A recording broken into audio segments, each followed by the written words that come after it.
Good morning, Liberals of Europe. And welcome to the second day of the ALDE conference. We're going to start today debating, and we're going to talk about the economic recovery. We're going to rebuild the Europe's economy, but we're not just going simply back to business. We're going to try to rebuild into a greener, more digital economy. But what should be the main objectives and priorities for the economic recovery? These we're going to discuss with an amazing lineup of speakers. And the last year, European citizens transferred an unprecedented amount of power to their governments and sacrificed an unprecedented amount of liberties.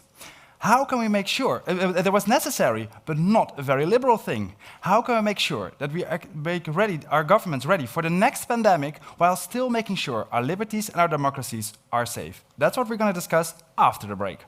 While our speakers are at the core of the discussion, we also want to hear from you, and here's how you can do it. Yes, so take out your phone or a second screen and take a photo of the QR code that will be displayed here, or go with your browser to slido.com and they'll ask you for a code, and if you enter 8702, during the whole conference, questions will appear on your screen. There are two tabs. There's the tab polls, and during the whole debate, we will start some polls, and you can give your opinions and your remarks.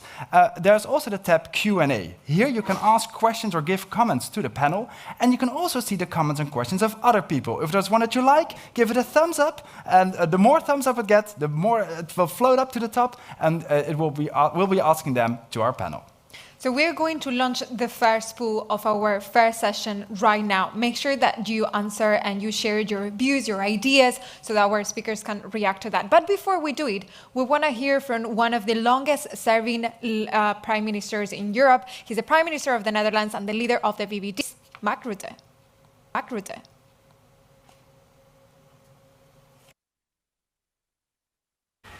This ALDE Congress is of course different compared to previous editions, not only because of its digital character, but mainly due to the absence of our beloved friend and ALDE party president, Hans van Baalen.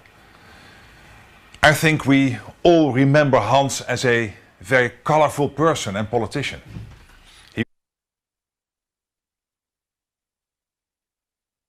That was what he really believed in. ALDE played an important, if not the most important role in his ambition to bring liberals around the globe together. We all miss Hans greatly. And then, my dear friends, let me turn to the question that concerns us today. What is a liberal answer to a post-COVID economy in which recovery plays a central role? In my opinion, the answer consists of 3 steps: recover, reform, and rethink. So firstly, how do we recover? When our economies reopen, many companies face a debt overhang due to the crisis. It is crucial to enable companies to invest and regrow over the coming years. Governments, banks and investors need to cooperate to prevent financially sound companies from collapsing just before or after reaching the finish line. And this includes small and medium-sized enterprises. Their position is under pressure due to a globalized and digital economy. Our standard liberal response will be, well, that's just innovation, but there is a lot more going on. When Chinese web shops compete with European retailers on completely different terms, there is no level playing field. So it is crucial to restore fairness. Furthermore, the middle class, the backbone of our society, is under pressure. Many households have experienced little or no income growth over the past 30 years. As liberals, we need to make sure that the middle class does not end up paying for the huge COVID bill. Now, on to reforms. During the pandemic, the digital economy has expanded like never before. Now we need to stay ahead and develop the new business models of the 21st century, right here in Europe. The proposed vital reforms also include our labor markets, our healthcare systems and our pension systems. They must be fit for the 21st century. The last step, rethink. Last year's scramble for protective equipment against the COVID virus demonstrated the need for working together. Take the Janssen vaccine, developed in the Dutch city of Leiden, but highly dependent on international supply chains for raw materials. A liberal answer to a post-COVID economy therefore has to include the rethinking of assumptions about openness, trade and cross-border dependencies. Global digitalization poses similar challenges. We as Europeans have to invest in digital infrastructure. The liberal angle here is to maintain the right balance. So we should avoid a tilt towards protectionism and rather choose open strategic autonomy.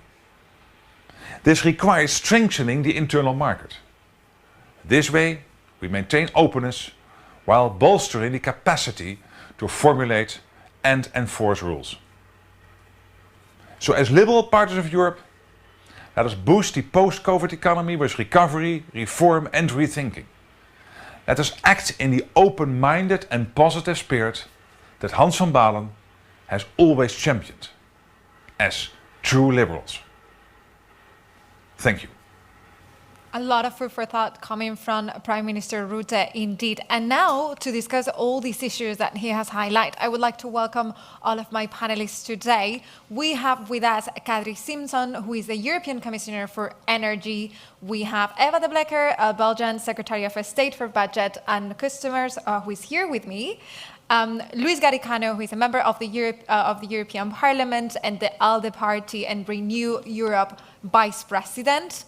Morten Løkkegaard, who is a member of the European Parliament and indeed a Vice President of the Renew Europe group, and Nicola Beer as well, who is a member of the European Parliament and Vice President of the European Parliament and the Renew Europe group, and Stéphane Séjourné, who is also a member of the European Parliament and the Renew Europe group. I think that for now, we only have 3 of our amazing 6 speakers, and I'm going to launch the conversation with them. So the first question that I would like to ask you, and I'm going to be very strict about the timing here, is why should liberal citizens vote for you to recover and reinvent the European economy? And I would like to hear first from the Commissioner.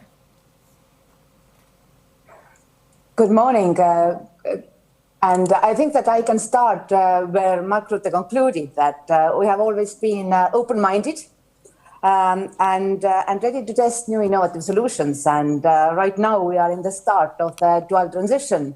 This is digital transition and green transition. And I believe that in this current situation, we need fresh ideas and forward-looking mind. And at the same time, we can't forget to the basis of our work, the people for whom actually I do things we do. So the past year, this has been difficult for everyone.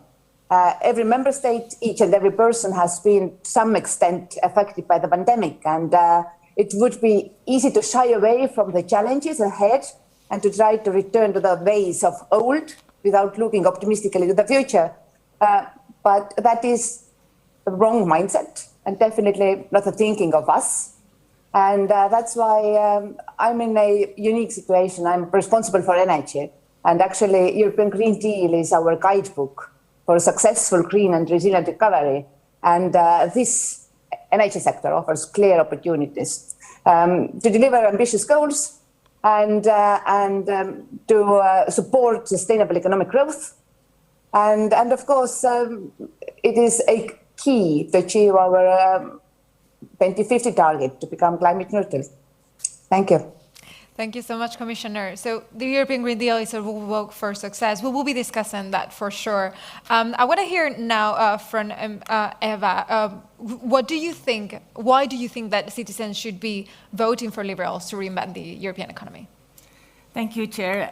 Good morning, everyone. Well, I think it's important to remind ourselves first, what are the main principles of liberalism? It's optimism, it's trust in the future, it's belief in the strength of the individual and his ability to make his own choices, and of course, the belief in progress.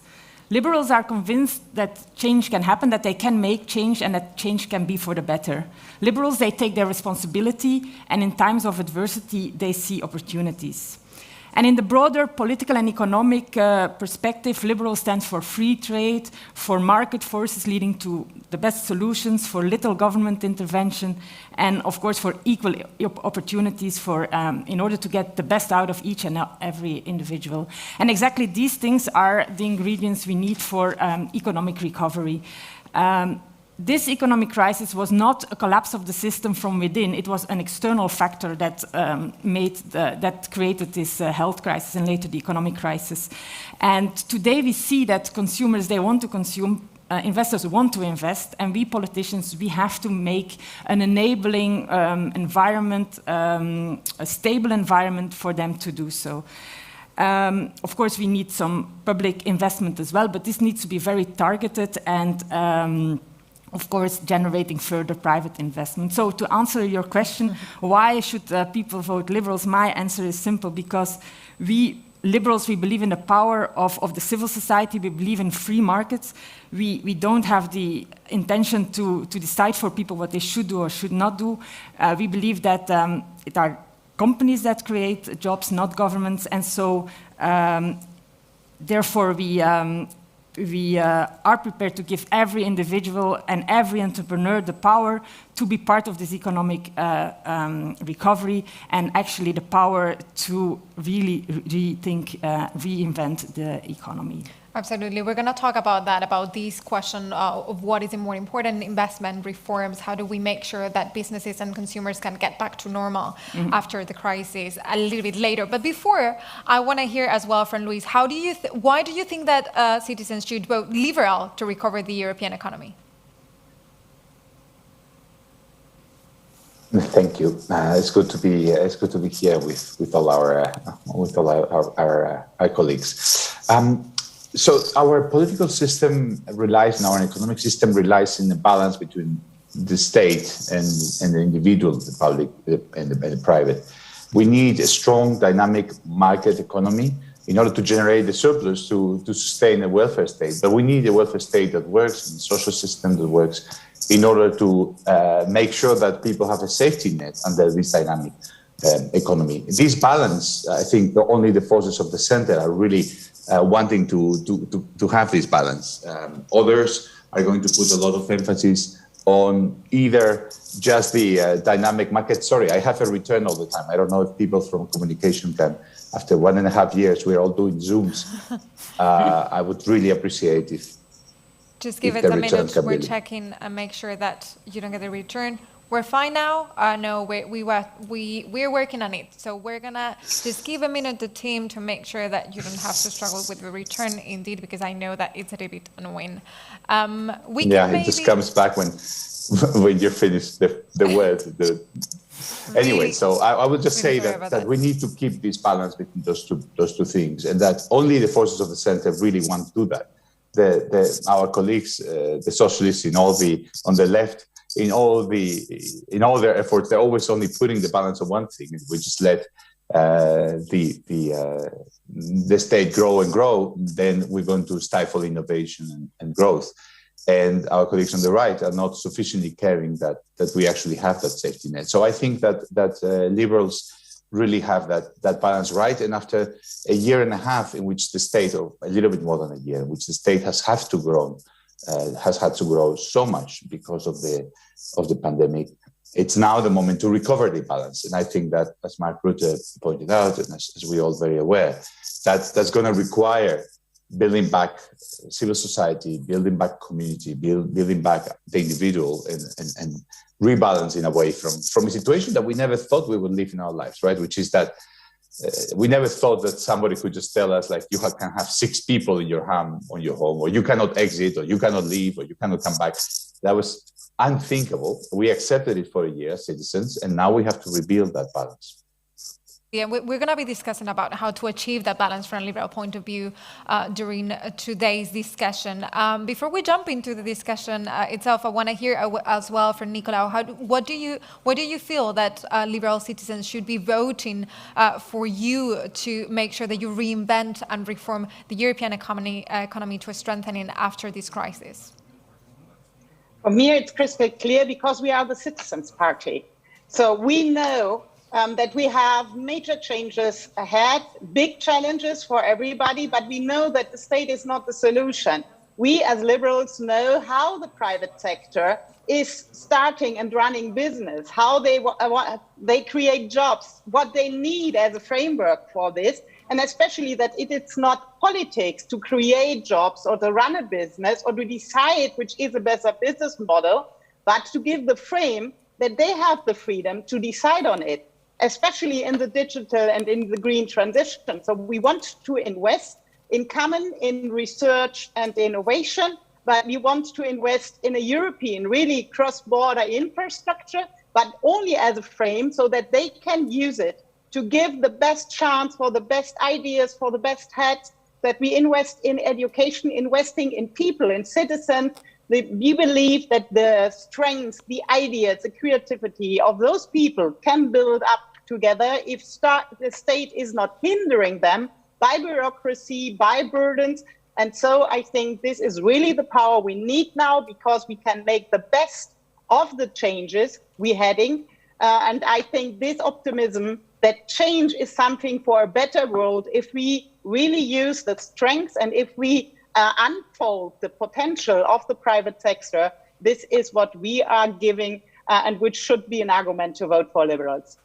It is all about creating the right environment, right? We will be talking about that. I would like to welcome now Stéphane. Bonjour, Stéphane, and welcome today. I would like to hear from you as well. Why do you think citizens should vote Liberal to recover the European economy? Bonjour à tous, merci beaucoup de l'invitation et j'espère que ce congrès sera efficace. Alors, on a vu pendant la crise énormément de situations individuelles et collectives qui ont été fracturées par rapport à ce qu'on a connu, et on a eu des moments compliqués à gérer collectivement, et on a vu aussi que les initiatives individuelles, les constitutions de l'autonomie avaient eu une vertu pendant la crise, c'est que chacun avait, dans une situation compliquée, individuelle ou collective, pu répondre par toutes ces initiatives. Je pense qu'il y a des enseignements à tirer de cette crise qui sont totalement dans les valeurs que dans l'ALDE, que dans les partis libéraux, l'autonomie, l'émancipation, la responsabilité individuelle. Tout ça, ce sont des grandes valeurs qui sont au centre aussi de la reprise économique, de la relance et surtout de la transition et des conditions qu'on souhaite apporter à l'économie. Merci beaucoup. So now, during these past few minutes, we have been asking our audience how do they feel, what do they think should be the main objectives in the European recovery? And now I want to know, what did they answer here? Well, most people are pretty optimistic and think it can be done both, because almost 2/3 of our audience thinks we can both save jobs at the short term and do long-term reforms at the same time. So liberals are optimists. If you're not logged in yet, you see a QR code here, or you take a photo of it, or you go with your phone or any other device to slido.com and then enter the code 8702. Their polls will be on your screen, but also you see the tab Q&A, where you can ask questions to the panelists. And the first question that comes in is, why don't we let the market do its magic and do all the emissions in a quota system? So why don't we use the power of the market to get this green transition going? Okay. It's asked by Anders Basbel. So maybe this is a question for Commissioner Simons. Well, and I'm happy to answer to this question. Well, basically, my surname is Simson. Simson, sorry. But about market and power of the market, well, we have seen that mainly achieved about 2020 targets to reduce greenhouse gases because what happened at the power generation sector. And indeed, ETS system worked very well. But despite that, emissions are still growing in transport sector. Well, 40% of our final energy consumption is consumed by buildings. And well, we have to create, secure regulatory framework for businesses so that they know where they should invest and what kind of investments very soon will end up as stranded assets. So our role is to tell private investors what is meaningful and what will have enough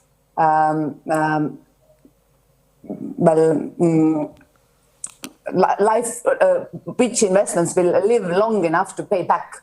And that's what we are doing, because, of course, private sector investments, they are definitely not sufficient to achieve our 2030 goals. They are clearly not sufficient to achieve climate neutrality. Well, market and private enterprises, they have to do the base of the work. Thank you for that. Now I wonder what our speakers think about the answer that our audience gave to this question. And if you agree and both objectives have to be at the core of the European recovery, how do we make sure that we achieve them in the short and the long term? Maybe you would like to react to this, Luis? I'm sorry, I couldn't hear you very well. Yes, so we have been asking our questions, what should be the main objectives of the European recovery, if we should focus on the long-term objectives or on making sure that we support those that have been the most affected during the past few months. They write that both, and I was wondering, do you agree with this answer? And if we do have to do that, how do we make sure that we achieve it? Yes, we have until now been working very much on the short-term response. We've done 4 things to make sure that the short-term response was strong. We have supported workers. There was a Kurzarbeit type system that we financed with the SURE. Basically, 100% of the temporary part-time working and part-time stopping of the work in all European member states was financed by Europe. That was with the SURE instrument. We financed the liquidity facilities for companies everywhere in Europe, and that was also very successful. The European Central Bank financed the states and financed all this liquidity. That was also very successful. And now, after this kind of freezing of the economy, notice it's really extraordinary if you think about it. After more than a year of pandemic, we haven't had financial crisis. We haven't had an increase. In poverty significantly. We haven't had large increases in unemployment overall. We have contained the damage, and it has all been carried by the public sector. So in that sense, the short-term crisis response has been very strong. And we are now moving to the long-term investment phase with the recovery and resilience plans, and with the thinking about the greening of the economy and the digitalization, as Commissioner Simson was mentioning. So again, it's a question of balance. It's now exactly the moment where we think that we can move forward.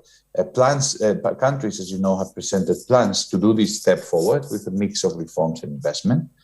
And we are hoping that they do both, because many countries want this money just, as if Europe was a cash dispenser and just get the money and spend it in all sorts of crazy things. And what the European Parliament has said and what Europe has said is we want to see this money invested in a transformation of the European economy. We want to see reforms that make Europe better and more fit for the future, and investments that make our economy more resilient and greener and more productive as well.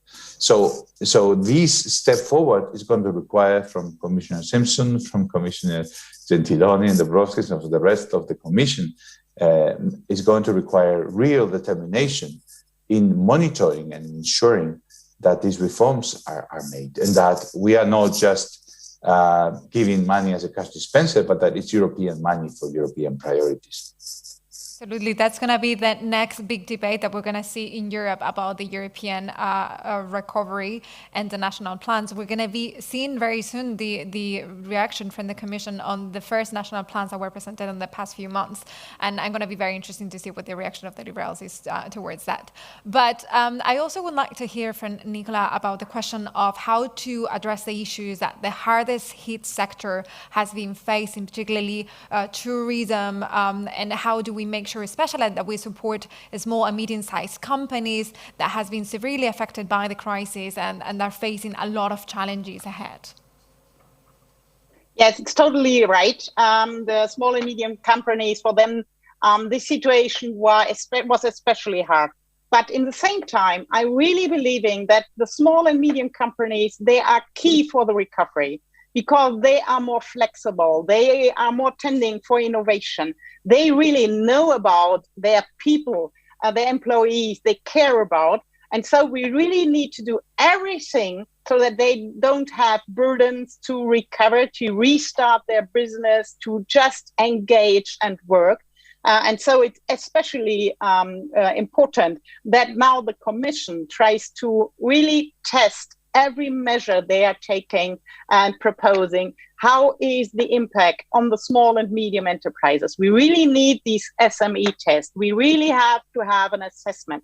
I'm convinced that we cannot decide on any regulation which is hindering or is bringing any burden and cost for small and medium enterprises. And in the same time, we have to reduce bureaucracy. So, okay, one in, one out, the proposition of the Commission to not hire the bureaucracy. This is one case, but I want to be more ambitious. We need 1 in, 2 out, because if not, we will only have the status quo, and we need to have less bureaucracy. We need to have a stable framework, which has to be wider, broader, so that new ideas can be coming in the market, can make their chances and give opportunities for good jobs, for caring about people. And I think this is really key, that we support small and medium enterprises, because small and medium enterprises, they are Europe, and Europe, these are the small and medium enterprises.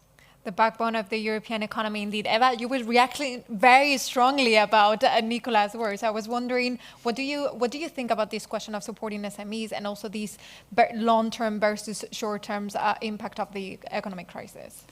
Yes, so I agree with her, because indeed Europe has, I think 99% of companies are small and medium-sized enterprises, so indeed recovery will need to come from them.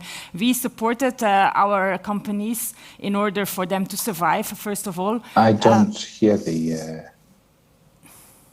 We're having some technical issues. Yes. And that is causing the interruptions, but we're trying to fix everything. Very sorry about that. Sorry, Eva, you can go ahead, I think.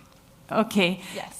Okay, so I was saying that we in Belgium, we supported the companies, just like in other parts of Europe, in order for them to also be able to remain their employees on the payroll. But now, indeed, we have to look from a budgetary point of view, of course, I'm talking as well, on how to maybe stop the support and start to give much more targeted support to companies for the restart, for the rejumping. And indeed, in the tourist sector, we just lowered the value-added tax on in this sector in order for them to be able to recover on the short term. But I do believe that we as politicians need to look at the long term as well. We should not jump now into short-term solutions by creating an enormous amount of government jobs in some areas. They have now this idea of creating zero unemployment areas by just inventing jobs.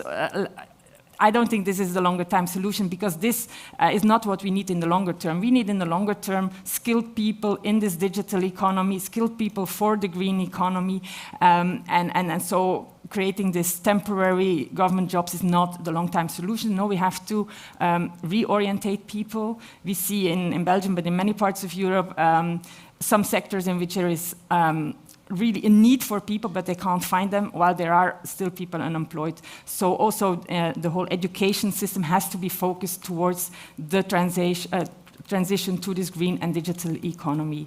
So a lot of work for government, but not in creating jobs, not in just spending, but really in investing in education in the future and enabling a regulatory framework in which companies can flourish. Absolutely. I think this is a very relevant point, because indeed when we talk about short-term projects, it can definitely be education, which actually is going to have a long-term impact in the European recovery. And this is key, right? Upskilling, reskilling workers to make sure that we can achieve those both digital and green transition.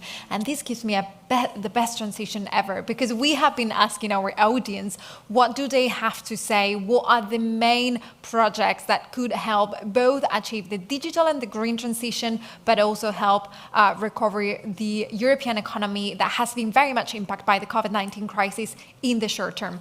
What are those projects for you? Well, on the one hand, our audience gives very typical liberal answers. The blue answers like make space for the private sector, don't put a lot of bureaucracy on their shoulders so that they can do their magic and revive the economy. On the other hand, you also see a lot of green answers. Let's create green-collar jobs. Let's make sure the green economy is kicking off, and that will create jobs as well. And someone says, let's bring back tourism, because after the pandemic, people want to go travel again, and that's where a lot of jobs are also. I am sure that Kadri is very happy to hear that some of those answers are very much focused on the green recovery. Some of them were talking about the question of energy efficiency in renovation buildings and creating jobs immediately, but at the same time cutting emissions. How do you feel about these? What do you think should be those sweet spots in terms of supporting the green transition in the context of the European Green Deal, while at the same time delivering of jobs creation in the short term? Well, I am positive too and optimist. So I see European Green Deal first and foremost as a growth strategy. And that means that we will, in a very near future, have lots of more jobs that don't exist right now. So we estimate that investments required by the transition to climate neutrality will have a potential to create only 600,000 brand new jobs here in Europe by 2030. And for comparison, there are 200,000 jobs right now in the mining, hard coal mining sector.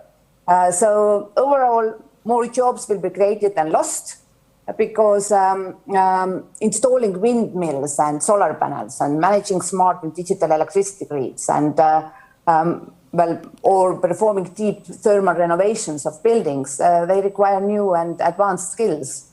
And that means that we do expect that over 18 million EU workers will need to be retrained to develop those skills that will be required by this new green economy. And of course, from our side, we can help with those reskilling projects. But member states are really active also to use their recovery funds. And right now we are assessing those recovery plans that member states have proposed. And I can say that renovation of buildings is prominently present in all the plans because it creates new jobs, local jobs. It helps us to achieve our climate targets, and in the end, it also secures the public acceptance of the green transition because in the end, your heating or cooling bills will just be significantly smaller than they were before the renovation. Absolutely, definitely a sweet spot indeed. So now I was wondering, Luis, because one of the things that our viewers said is that we have to still support tourism. You're from Spain, a country that relies a lot on tourism for their economy, and I was wondering if you think this is actually the way forward for countries that depend so much on tourism, or do you think that this is actually a chance to reform and reinvent the economy of those countries to make sure that it's a little bit more strong for the next crisis?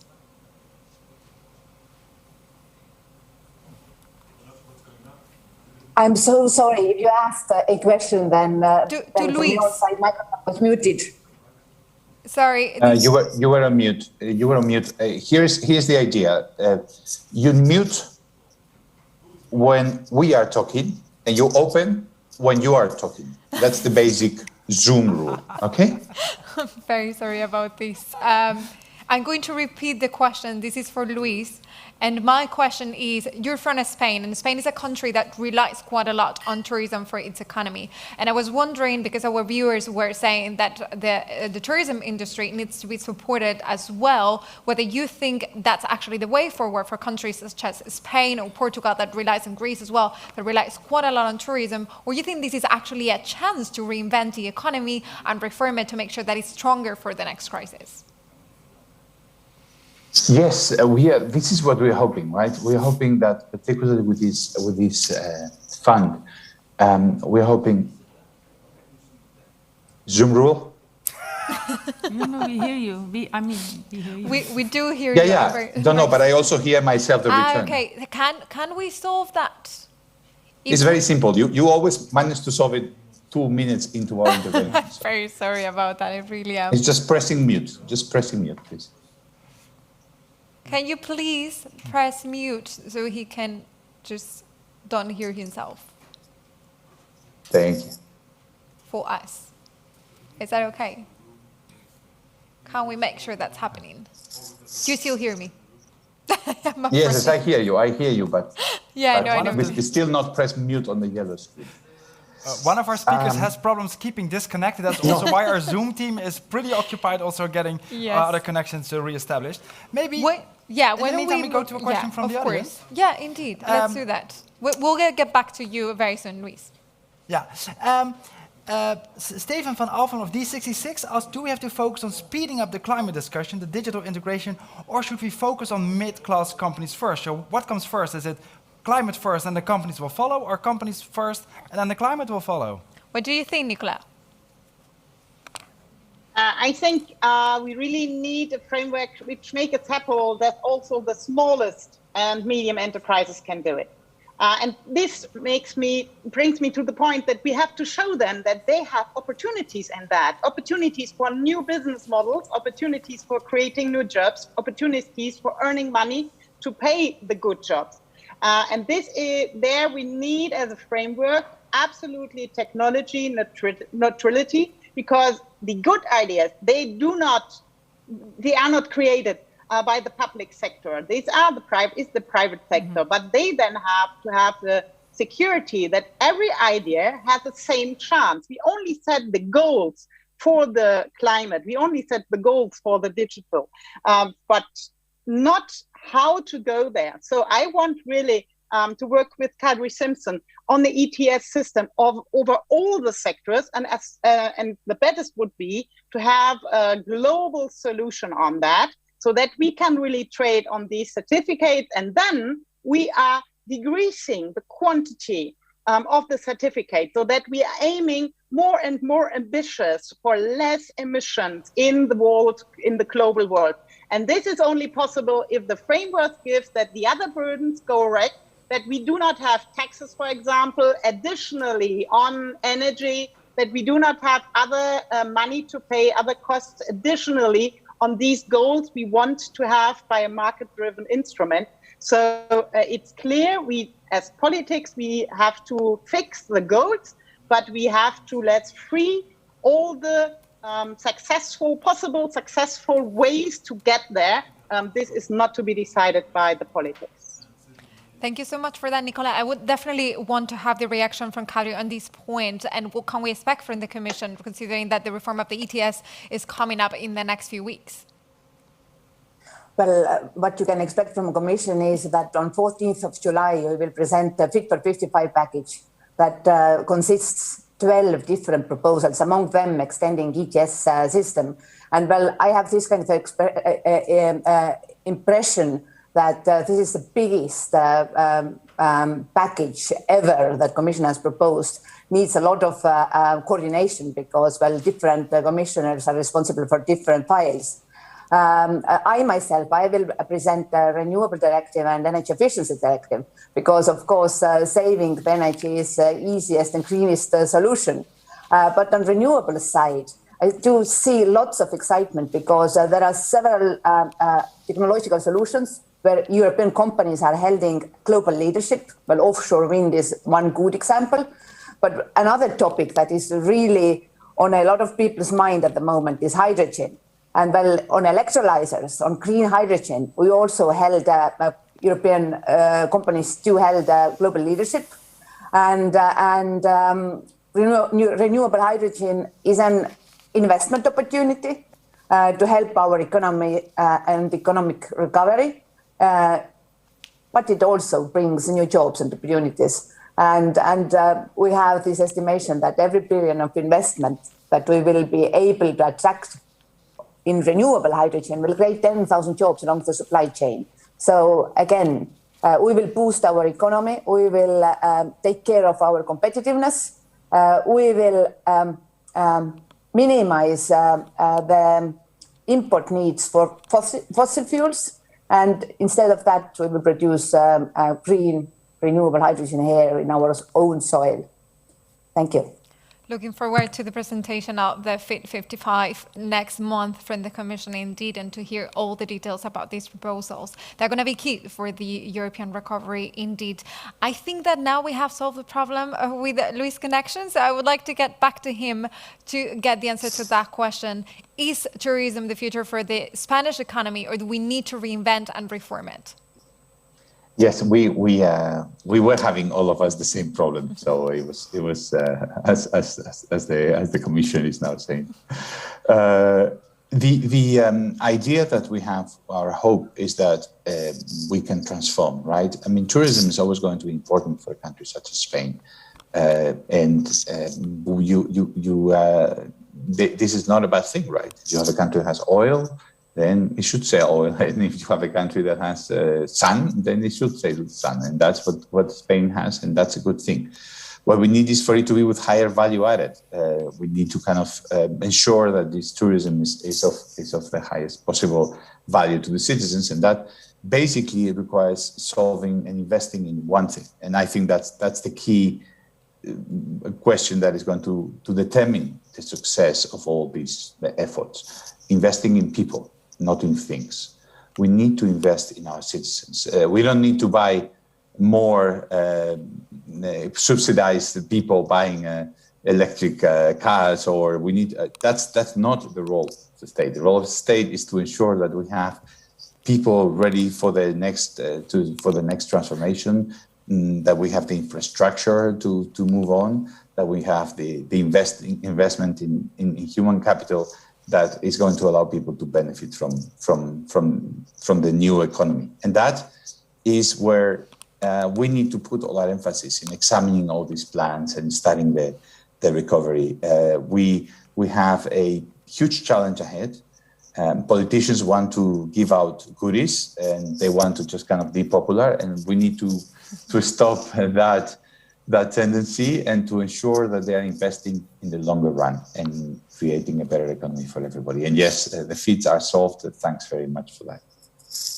Thank you for that. We're going to jump straight away into that question on what should we do to ensure the recovery of the economy. Is it reforms or is it investment? And for that, I want to welcome into the panel Morten Løkkegaard, who has joined us today to discuss this issue. But before, I want to know what our audience think about this question. Well, we asked them, which is more important to generate economic growth? Is it regulatory reform or public investments? Well, you would almost think we're at the socialist convention, because almost half of our audience believes in public investments. And a question related to that is also not only to revive our economy, but also, don't we need a Green Deal to survive in the global economy, because we have to compete with China? And I definitely would like to hear what Morten has to say about these. First of all, how do you feel about almost half of the audience reacting with public investment instead of reforms? And what do we need to do to make sure that the European economy is competitive enough to face the challenges that China and other major powers imply? Well, first of all, sorry for being a little late. We also here in Denmark seem to have technical problems, but here I am, and thank you very much for having me here and allowing me to say a little something about this. Well, I would to start addressing what you just mentioned. I mean, talking as a liberal, of course, you could always imagine that the market will solve these things itself. But I think that these are different times. I think that we have been undergoing a paradigm shift through this pandemic crisis, so that we now are looking and have support. It seems for public investment comes as no surprise to me. I mean, of course we need public investment. This could be the driver also. I fully agree with, and I think it was very comforting to hear my good friend and colleague Luis what he just said about how to make reforms in member states and to live up to the demands of the union and all the good money. But I think public investment is surely a part of this package that we have to deal with in order to move forward. So it comes as no surprise, not even for a liberal. Thank you so much. I was wondering, Eva, because you're in charge of budget, so indeed for you, public finances, it's a very tricky issue. How do you feel about this divide between it should be reforms, should be investment, should be both, and how do you achieve the balance in between? Yes, I have to admit I am surprised to see these figures in a liberal family, but okay, we understand where they come from. After a crisis, of course, special action is needed, and many governments have invested a lot in the economy to just keep the companies alive, which is normal and which is logical. But this means that already in many countries, the debt rate is increasing and is really becoming at the limits. I know now there are some people that say, okay, look, interest rates are low, so it doesn't matter, we can spend the money and it doesn't cost a lot to pay back. But I would be more careful. I think governments need to be more prudent. It's not because circumstances change that the theories have to change altogether. I would say that we really need to focus on the reforms to enable companies to invest and to deliver this digital and this green transition. We have to create the right regulatory environment. We have to make sure that permits are given quickly, that the systems are transparent, and all of this. This is what governments need to do. And the spending has to be limited. During the crisis, fine, we needed to invest everything we could to save the economy. And now we have to start to be very targeted towards the companies and the sectors that still need support. But instead of extra spending, we should maybe look at already the structural expenses that we have in our governments, whether we cannot make them more effective. We are now using in Belgium, but in many other European countries, the spending reviews to analyze our government spending, the structural yearly spending, in order to make it more efficient. And maybe there we can have some savings and we can invest in a specific subject. For example, we are doing a spending review on the housing of the government officials, because we will, after COVID, we will know much more teleworking, and so we can maybe reduce the number of government buildings and invest in greening of the other remaining buildings. So I think we have to be clever spending, clever budgetary public investment in order to create this economic growth and recovery, and not just believe that it's government who has to invest in everything, and that we politicians can decide what to invest in. There I am liberal, and I say the market should determine in which area we Not invest. so much about how much money, but where do we put it? Can we make this a bit concrete? Because Liana Milker of the VVD is asking about the European Recovery Fund, and is it also applying to tourism? So would you say we helped, because the tourism sector is gravely damaged by the crisis, would you say, well, we helped you survive through the crisis, now you have to do your magic and attract the tourists again, or we're also going to help you be ready for the future, because maybe tourism in the future will be slightly different? What do you have to say about that? Well, we help many sectors, so I don't think we have to have different rules now for the sectors in the recovery. I think every sector deserves to fight in the market, and of course we did support them for a while. Maybe tourism can indeed also become more environmentally friendly, can reinvent itself, can become a job-creating industry in the future. But there, I think the recovery plan should do the jump start, or how you say it, but then afterwards the sectors should, and also the consumers. I mean, the consumers will decide in the end where they spend their money on, and the investors will see where the investments lie. So not too sector specific, I would say. Clear. Absolutely. I would like to hear from Nicola, because she was also reacting very strongly to our speech, and I was wondering how does she feel about this divide in the audience that was voting so strongly for public investment, and close enough, but still a little bit farther away from what we would have expected from liberals when it comes to reforms. Oh, you're muted. We cannot hear you now.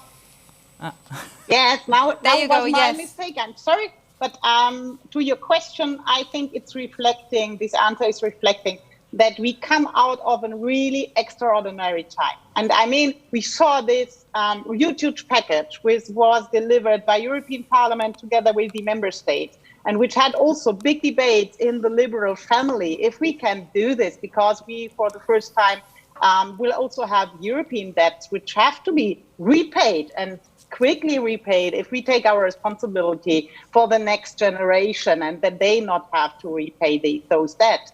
And so I think I really have to see the different phases.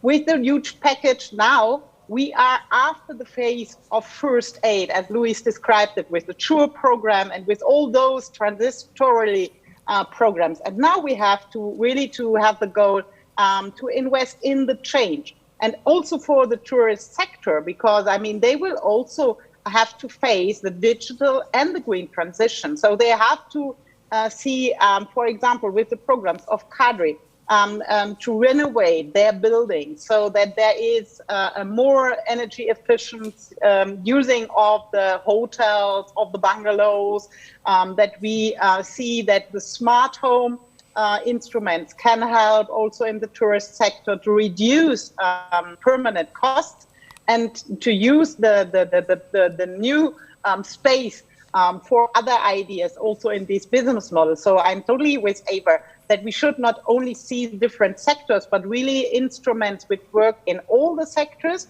and use especially innovation, digitalization as an instrument for getting our goals in the green transition. So smart homes, smart farming, also in the health sector, we can do a lot on that. But it's, for me as a liberal, it's clear the public investment can only be a starting point if you do not give the framework, if you do not have a good regulatory system, and this is for me also to have less regulations, then you public investment can never unfold the potential of the private sector. So this one cannot go without the other. And if I would have to make the choice in between those two, which we can use in a smart way together if we are really getting the best of it, but if I would have to choose in between those two, then less regulation, more reforms, more innovation would be key, because they can go without public money, but public money cannot go without a good framework. Great. To end this discussion, for now at least, I would like to talk about the question of sound finance and the national recovery plans, the question of the Stability and Growth Pact and so on. But before we jump into that very tricky discussion, I would also want to look into the more international aspect of the European recovery. We have seen that one of the main objectives of the European Commission, but also the Council, has been to make sure that Europe is more autonomous in the global world. And this is a question of the strategic autonomy, the question of supply chains that has been disrupted during the COVID-19 crisis, all of these challenges that Europe has been facing over the past few months. And we have been asking our audience as well, what should be the liberal response? And what is it? The first answers are coming in, and some people say, like Nicola says, we need the right kind of rules, the rules that create a level playing field, but not that put a burden on businesses.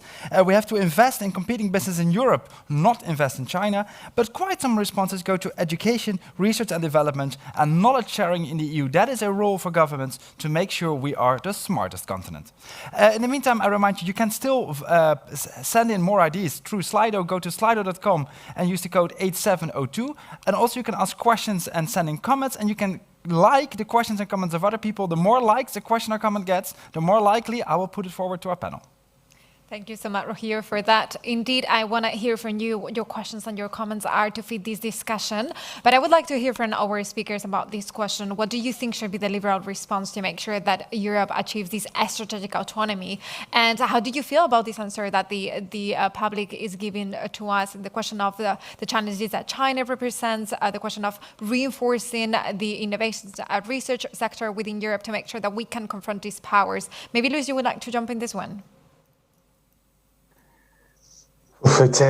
It's a very hard one. I mean, I think mostly the global supply chains have proven very resilient. They are back in place in spite of this year and a half.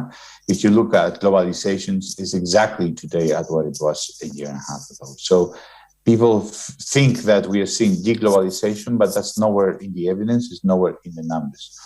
However, it's true that we have seen for a few months or for a few weeks, breakdown of the internal single market, and then breakdown of exports, for example, with the export control from the US for the whole year. The US has refused to export certain things.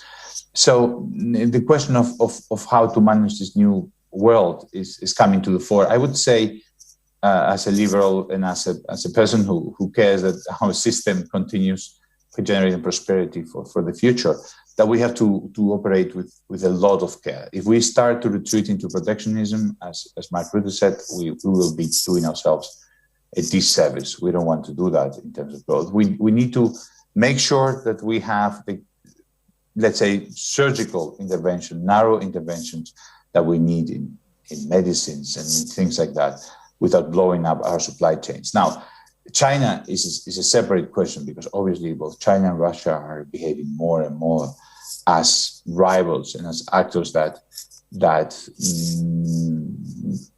use all sorts of means to increase their power. These means sometimes include, for example, cyber attacks and so on. I think Europe needs to have a stronger reaction, a more united reaction to those attacks. And I think that we should move on to the we condemned, we strongly condemn, and we really, really strongly condemn, which we tend to hear as the common European response, and be much more forceful in defending our interests.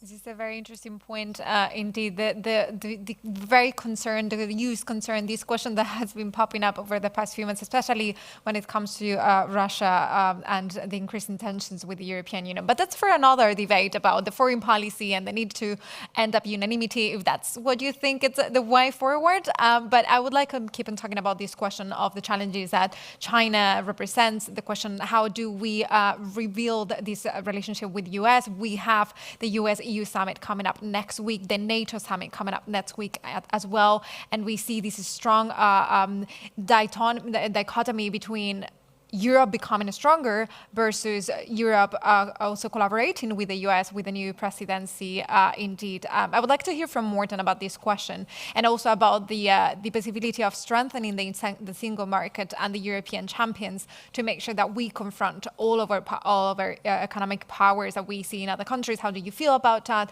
Do you think it's a way forward? Yeah, I would agree with Luis. This is a very, very tricky question and very complicated question, because for me, as a fundamental free trader, I'm a member of the Inter Committee and in the Parliament. We are just now discussing our relationship with China and with the US and producing papers on that. I think it's a very, very difficult question, because I mean, no doubt we need to go up against protectionism. We need more than ever to come back to the system that actually worked for us and had made progress for Europe and the European Union for decades. It's absolutely key. On the other hand, as you, Luis, also mentioned, I mean, we are in a very, very difficult phase with China right now. We simply need to get our act together and show the Chinese that this phase of naivety is over. We need very, very clear rules between us, and at the same time, we need also to signal to our American friends that we know and we recognize they are back on track. We need to be very supportive to the Biden administration, although we also see some signs, of course, that this administration is by far not where we were supposed to be in the old days. We still see signs of protectionism also on the American side. So it's really an act of balance.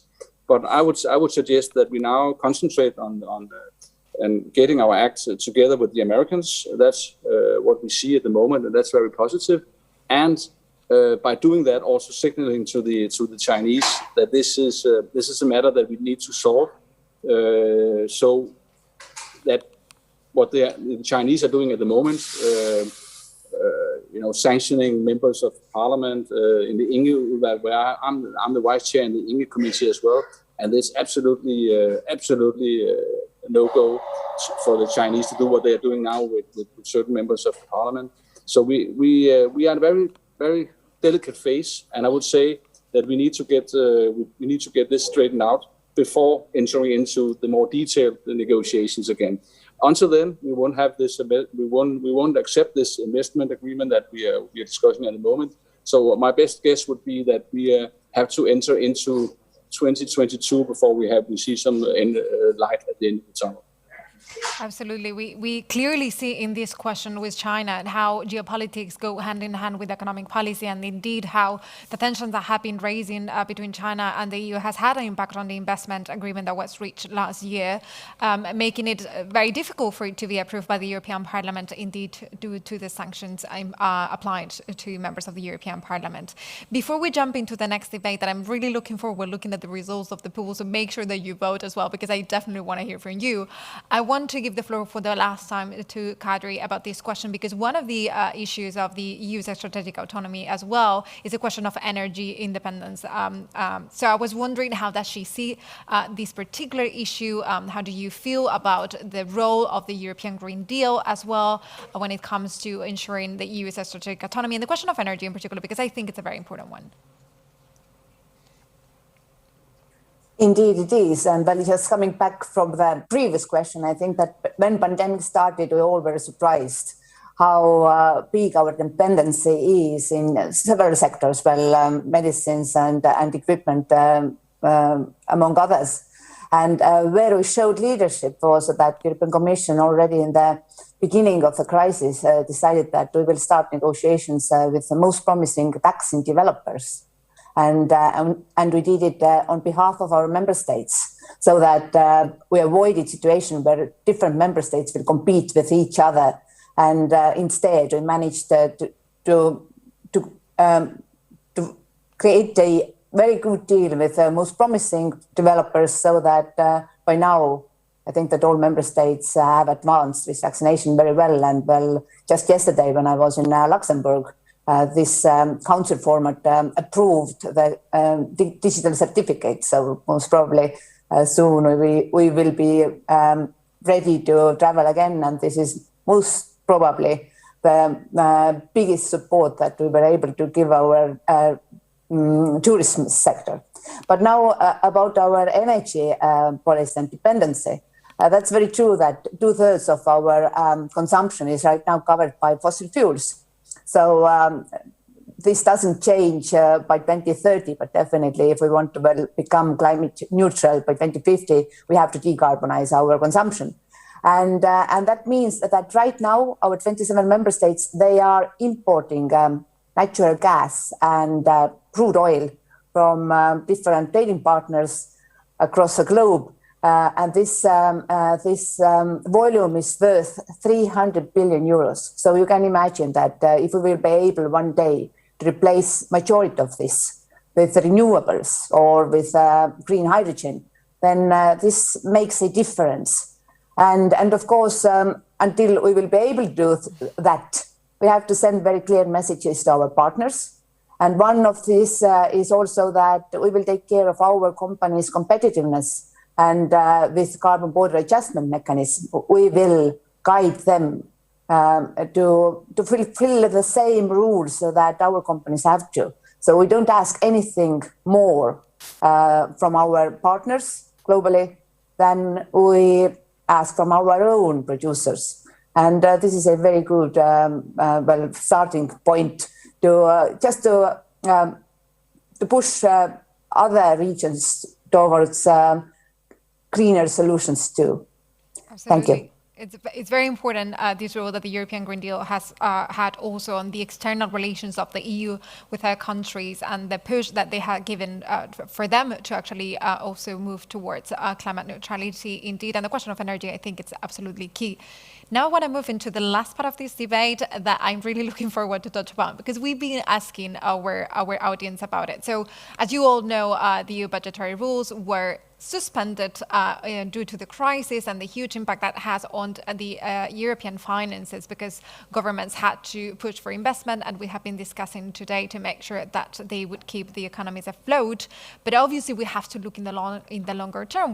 We're seeing the Commission talking about the possibility of maintaining the suspension up until 2022, even 2023, depending on the state of the economy. But the question is, are those steps sustainable? Is in the long term? How do we address that potential crises in the future. And the question that we asked our audience was... Yeah, we asked you, does the mantra of balanced budget, so that you don't spend more than you have, remain valid? And if you were still wondering if we are at a socialist convention, well, no longer, because an overwhelming majority says yes, this is very valid. Then I'm wondering, if you want to invest your way out of the crisis and you don't want to spend much, where do you get the money? Someone asked the question, well, shouldn't we put taxes on, let's say, American companies that avoid taxes in the EU and have them pay their fair share to support our investments into the future? Very good question indeed. This time you didn't surprise me. You really stick to your liberal spirit and you didn't move into no, budgetary rules are not important. And obviously the first person I have to ask about this is you, Eva, because you're Secretary of State Budget. How do you feel about this? And how do you see this question of probably taxing American companies to make sure that we cover for all that investment that we have had to put forward to respond to the crisis? Yes, I am happy that of this result, because I believe as well that we have to stick to our balanced budgets. Even though the European Commission gives some space now for countries, I still believe that we should, towards 2023, 2024, really go back to balanced budgets, like no deficit, in order to maintain the debt rates in the long term sustainable.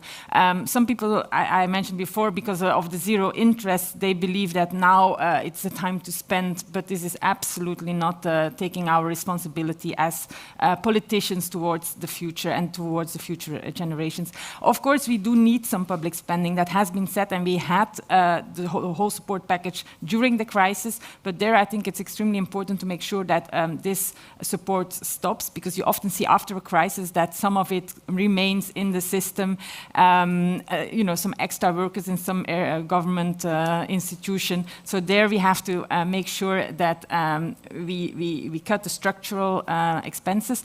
And then for the public investment, it has been said before, it has to be targeted, it has to have a return on investment, but most of all, we need as government to create the system in which the private sector can invest. And we already see that the economy is recovering, and there is a will and a need, and the people want to invest and want to consume. So I don't think that the idea is now that government should put in all the money because of the fact that money is cheap now. This would not be a responsible attitude. And so I'm happy with the result. And it also strengthens me in my belief that I have to continue to walk that path. Absolutely. I know that this issue is very close to Luis' heart, so I would like to hear from him. How do you feel about this reaction, and how do you see that we should face the coming years when it comes to ensuring balanced budgets at the same time that we support our economy?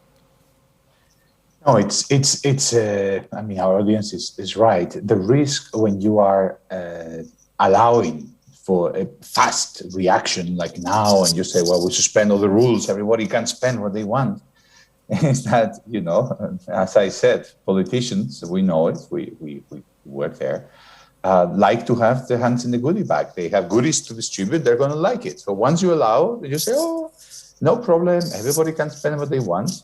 At the start, it's going to be for the crisis, and then it will become like a drug that you cannot get out of, right?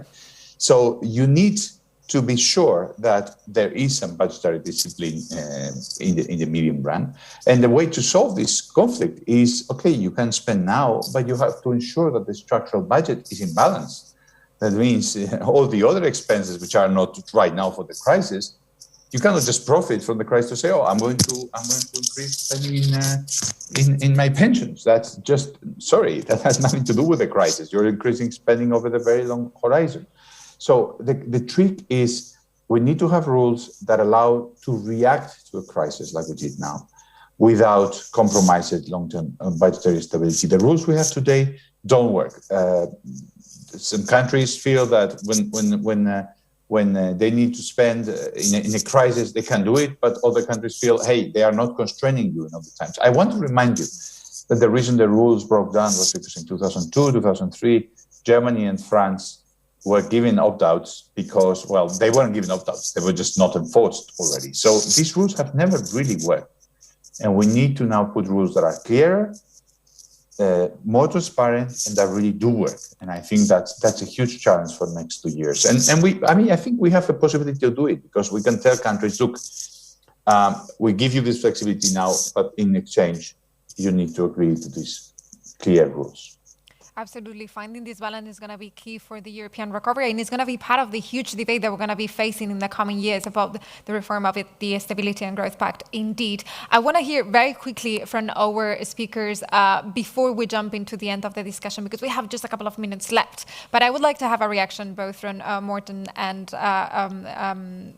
Nicola on this one. So very quickly, Morten, how do you feel about this question of budget balance, and how do you see this coming in the coming years?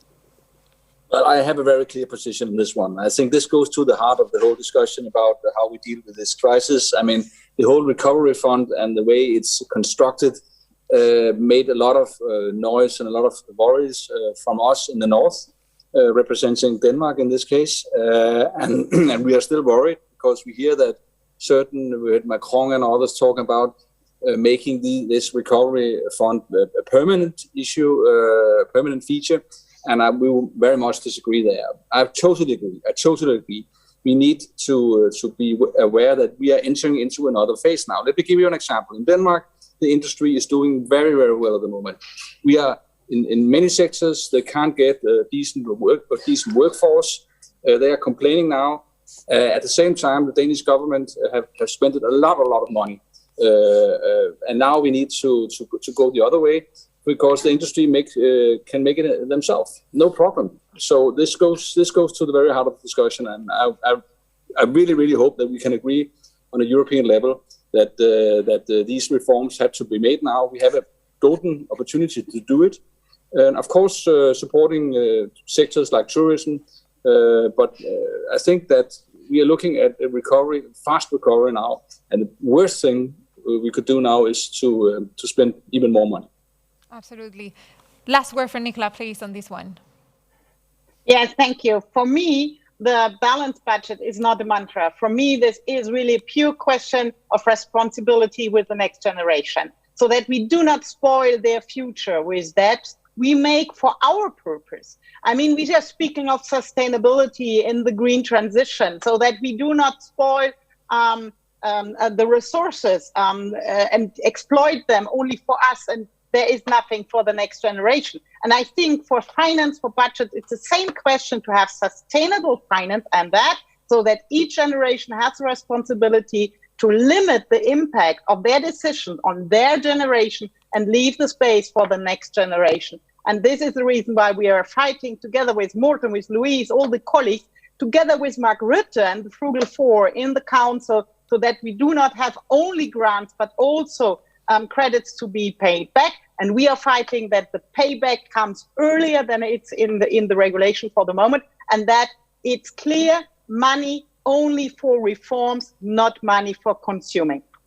There is a message from the Liberals indeed. What was the audience saying about this? Well, she was just answering the one question of Manfred, but also from the FDP. So I suspect the setup. He also asked, how do we live up to the generational contract with future generation, not crushing them under today's burden, but you just answered that. And he also, even the more philosophical question, how can we generate the will to reform as a power movement of the population? But I think that is a question for another conference. And also someone asked, should Liberals be open to at least discuss a revision of the Growth and Stability Pact? But I would say, let's not open that box of Pandora. But I think it's going to have to be open at some point anyway, and we're going to see the position of the Liberals very soon, I think. I would like to thank a lot our speakers today for their incredibly interesting contributions. So thank you so much, Kadri, Simson, Eva de Bleeker, Luis Garicano, Morten Løkkegaard, Nicola Beer, and Stéphane Séjourné, who had to leave. But thank you so much for joining us today. And thank you so much to our audience for being so engaging and participating in this debate and sharing with us all their thoughts and their ideas. It was definitely a very interesting discussion, but don't go away. First of all, I'm gonna see what is coming next. Well, and after the break, we're gonna talk about our liberties and our democracies. And we even asked a very philosophical question: is the task of government to take away all our risks and maybe reduce our freedoms, or maybe we should put freedoms first and accept a little bit more risk in the future? But before that, we have a very special guest joining us today, straight from Ireland, the Taoiseach, Micheál Martin. Please welcome, and thank you so much for being here today. You have the floor. We can hear you. We're muted. Can we solve this, please?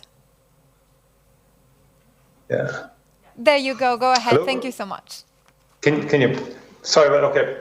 First of all, thank you very much indeed, and I'm delighted to have the opportunity to speak to the Congress this morning, because this, of course, is a critical moment, not just for Europe, but indeed for the world as a whole. As we chart our way out of an historic pandemic, we face a series of profound challenges. Some are new, others have been around for many years and are becoming more urgent by the day.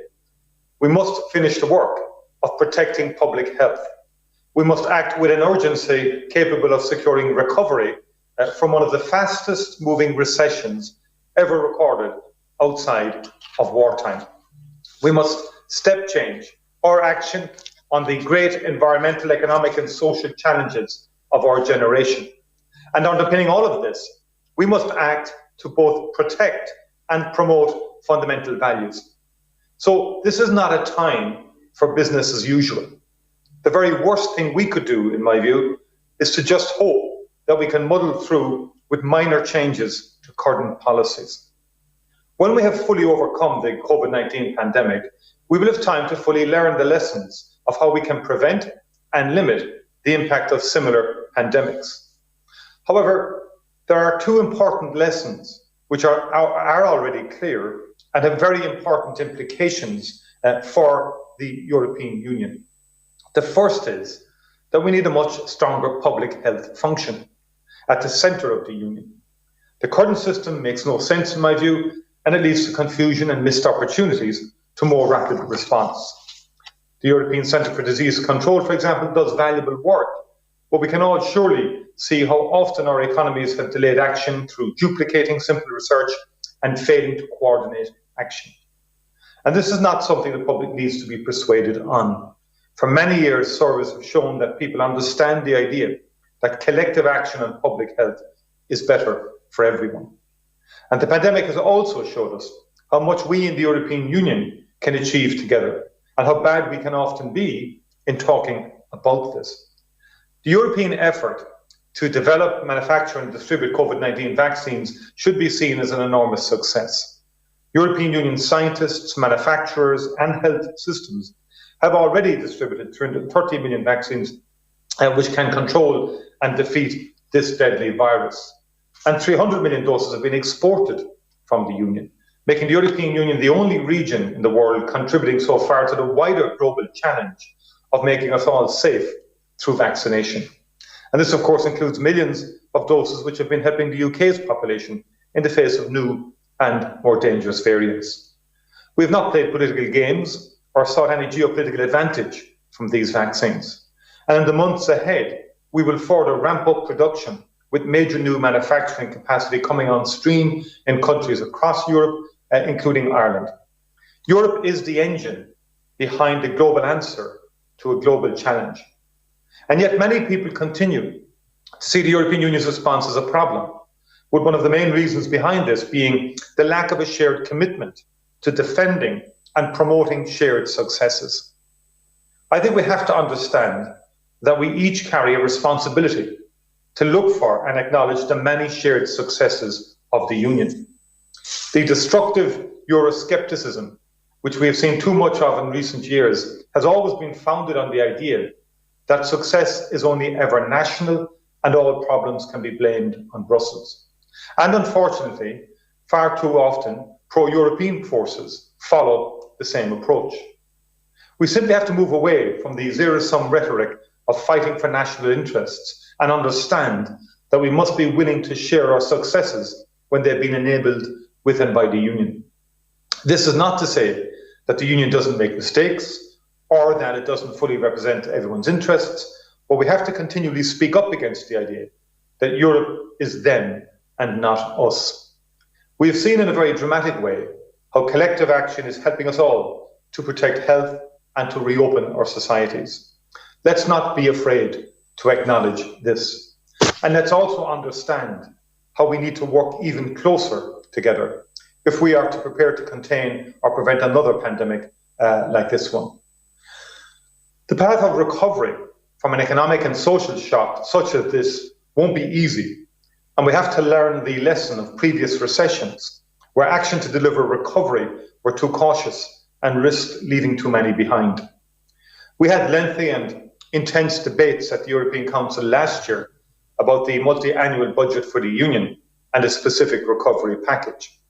The outcome, in my view, does not go as far as I would have liked to enable the Union as a driver of recovery and renewal, but it does mark a big step forward. It shows solidarity and it shows ambition to have created an entirely new method for helping countries meet urgent challenges. I understand fully how many governments are concerned about any increase in spending and their concern about shared borrowing. However, I really think this is a moment when we should say goodbye to the old ways of talking about the Union's budget and its ambitions. A body which has as its budget less than 1% of combined national incomes simply cannot be described as having major fiscal powers. While we all agree on the urgency of encouraging European innovation, tackling climate change, managing the digital transformation of economies and so on, the programs we have put in place are nowhere near the scale required to meet the objectives we have set for them. We have to snap out of the zero-sum negotiations we have on budgets to cut successful and valuable programs in order to create a space for new ones doesn't make sense. And part of this is that we each have to start acknowledging not just the direct fiscal exchanges with the Union, but also that even the largest and strongest economies in the Union get dramatically more out of membership than is ever transferred. Before they stopped issuing reports on this matter, and before Brexit had even happened, the Bank of England estimated that even the prospect of Brexit had already cost every household in Britain over €1,000. So please, let's work together to widen our economic debate. Let's move it from a union whose powers emphasises limits and controls to one which puts just as much effort into enabling action. Ireland is now a net contributor to the budget, and we support the core principle of solidarity. And that is why we see the new recovery instrument as a very positive development. This funding is about supporting a smarter, faster, more inclusive recovery. A recovery which isn't about trying to go back to where we were before the pandemic, but is about renewing and revitalising our economies. Investments in sustainable energy, research and in skills are about shaping a more positive future for all. And so too is the inclusion of a new emphasis on preventing corruption and protecting the fundamental liberal democratic values which underpin the Union and to which every country signed up when they joined. Only the most naive can ignore the challenge to these values, which has been building in recent years. From the left and the right, anti-European Union sentiment has been reinforced by an opposition to the Union being an active proponent of individual and collective freedoms, and the principle of all being subject to fair and impartial laws. The online campaign of disinformation and propaganda against centrist democracies has often threatened to overwhelm us. We've also seen attempts to import into the Union principles which go against everything it has stood for since its first days. What is now the Union was founded because a generation which had experienced a human catastrophe understood that countries had to respect shared rules. There had to be checks on our ability to do our own thing regardless, and commitments had to be enforced. Independent courts, a free media, the independent and fair distribution of public money. These are not up for negotiation. They are a basic commitment to each other, and protecting them must be our overwhelming priority. We must also stand strongly with the people of Belarus and their right to decide their own government and their own future. The gangsterism we saw with the hijacking of a plane last month shows a regime which is the opposite of strong. It is too weak to respect its own people or to respect basic laws. From this Congress and from every element of the Union, we must be resolute in standing with the people of Belarus. Of course, the protection of values starts on a personal level. And that's what we've seen by the decision of footballers to take a knee over the past year. It's a statement by them about how they want their sport to be and the values they want to see on the pitch and in the stadiums. I am very proud of the footballers of my country for their diversity and the shared values which they have committed themselves to. In so many ways, this is not a moment in history for us to step back. During the last 16 months, we've all seen just how much we rely on each other. We've seen how much can be achieved when we show solidarity, when we build up expert and independent public institutions, and when we invest in finding new ways to overcome terrible obstacles. Our common challenge is to work together in the interest of our people to deliver recovery and renewal in the months and years ahead. Thank you very much indeed for this opportunity, and the very best of success with the remainder of the Congress.